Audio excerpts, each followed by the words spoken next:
Sir ನಾನು ಏನು ನನ್ನ ದೂರರ್ಜಿನೇ ಆಧರಿಸಿ ಮಾನ್ಯ ನ್ಯಾಯಾಲಯದ ಆದೇಶದ ಪ್ರಕಾರ ಇಲ್ಲಿ ಮೈಸೂರು ಲೋಕಾಯುಕ್ತದಲ್ಲಿ ಪ್ರಕರಣ ದಾಖಲಾಗಿದೆ.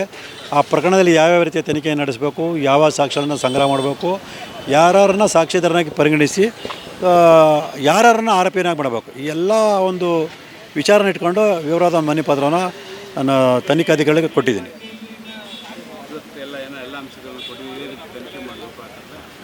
ಸರ್ ಎಲ್ಲ ಅಂಶಗಳನ್ನು ಒಳಗೊಂಡ ಮನವಿ ಪತ್ರವನ್ನು ಕೊಟ್ಟಿದ್ದೀನಿ.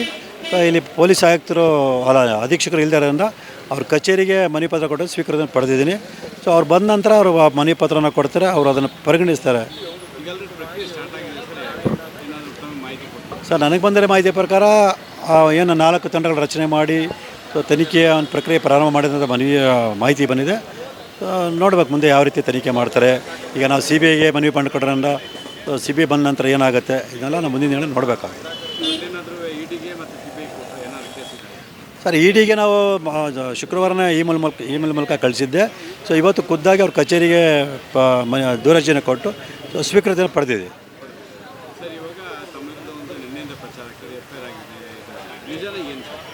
ಸರ್ FIR ಆಗಿರೋ ನಿಜ, ಈಗ FIR ಆಗಿರೋದು ನಿಜ. ಅದು ಗೊತ್ತಾದ ನಂತರ ನಾನು ಪೊಲೀಸ್ ಅಧೀಕ್ಷಕರಿಗೆ ಮನವಿ ಮಾಡ್ಕೊಂಡಿದ್ದೀನಿ.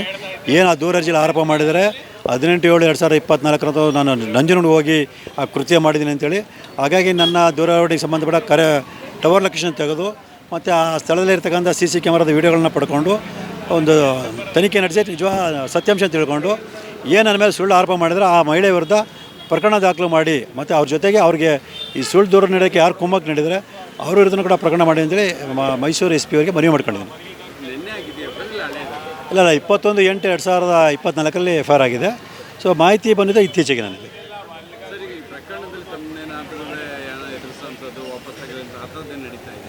ಖಂಡಿತವಾಗ್ಲೂ ನಡೀತಿಲ್ಲ ಸರ್. ಆದರೆ ನಡೆದರೂ ಕೂಡ ನಾನು ಅದಕ್ಕೆ ಬಗ್ಗೋನಲ್ಲ. ನನ್ನ ಹೋರಾಟ ನಿರಂತರವಾಗಿರುತ್ತೆ. ನಾನೇನು ಗುರಿ ಇಟ್ಕೊಂಡಿದ್ದೀನಿ ಆ ಗುರಿ ಸಾಧಿಸೋರ್ಗೂ ನನ್ನ ಹೋರಾಟವನ್ನು ನಿಲ್ಲಿಸೋದಿಲ್ಲ. ಸರ್ ಮೊದಲಿಂದ ನನ್ನ ಹೋರಾಟನ ಹತ್ತಿಕ ಹಿನ್ನೆಲೆಯಲ್ಲಿ ಈ ಥರ ಸುಳ್ಳು ಪ್ರಕರಣ ದಾಖಲು ಮಾಡೋದು ಎದುರಿಸೋದೆಲ್ಲ ಮಾಡ್ತಾರೆ. ಅದಕ್ಕೆ ನಾನು ಯಾವುದೇ ಅದರಲ್ಲ. ನನ್ನ ಹೋರಾಟ ನಿರಂತರ ಮುಂದುವರ್ಸ್ಕೊಂಡು ಬಂದಿದ್ದೀನಿ, ಈಗಲೂ ಮುಂದುವರ್ಸ್ಕೊಂಡು ಹೋಗ್ತಾ ಇರ್ತೀನಿ. CBIಗೆ ಕೊಡಬೇಕು ಅಂತೇಳಿ ನಾವು ಮಾನ್ಯ ಉಚ್ಚ ನ್ಯಾಯಾಲಯಕ್ಕೆ ಮನವಿ ಮಾಡ್ಕೊಂಡಿದ್ದೀವಿ. ಸೊ ಅದು ಅರ್ಜಿ ವಿಚಾರಣೆಗೆ ಬಂದ ನಂತರ ಮಾನ್ಯ ನ್ಯಾಯಾಲಯ ಆದೇಶ ಮಾಡಿದ್ಮೇಲೆ CBI ವಹಿಸ್ಕೊಳ್ಳುತ್ತೆ.